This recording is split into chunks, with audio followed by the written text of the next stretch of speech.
우리는 서울에 있는 집을 사기 위해 정말 최선의 노력을 다하고 있었다. 통장에 3천만 원밖에 없던 어느 날,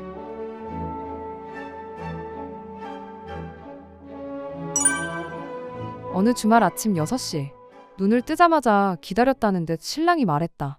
8억 넘는 미분양 아파트 있다는데 모델하우스 가보자. 보면 뭐해? 속으로는 그렇게 생각했지만 그래도 우리는 아무 말 없이 아침을 간단히 먹고 모델하우스로 향했다. 모델하우스는 일군 브랜드 아파트였다. 그리고 생각보다 훨씬 좋아 보였다. 미분양 아파트라 사람은 거의 없었고 우리는 정확히 알고 싶었다. 이 집을 사려면 얼마가 필요한지. 대출 상담에서 들은 조건은 이랬다.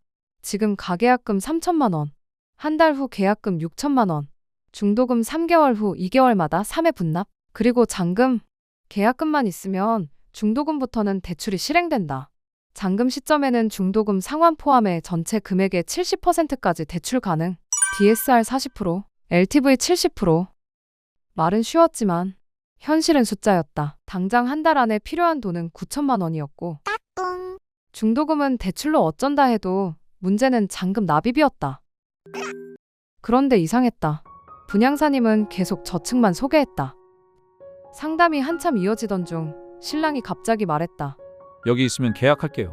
분양사님은 저층만 남았다는 듯 설명했지만 신랑의 손가락이 가리킨 곳은 우리가 생각하던 로얄동, 로얄층이었다.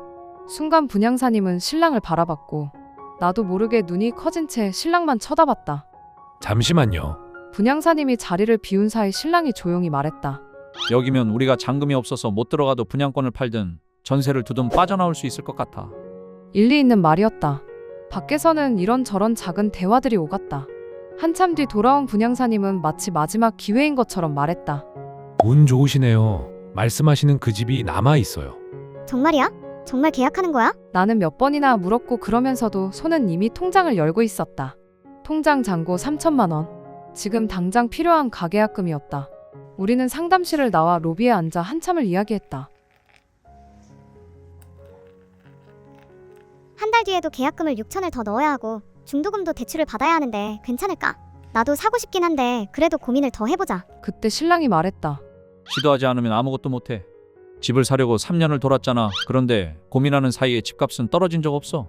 그대로이거나 더 올랐어. 그리고 결정적인 한마디.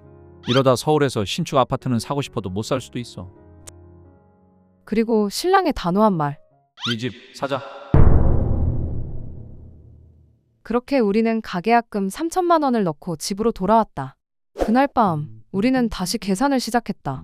8억이 넘는 아파트, 그리고 우리의 현실, 우리 둘의 합산 연봉, 지금 살고 있는 집의 보증금, 현금, 주식, 자동차. 숫자를 더할수록 마음은 점점 무거워졌다.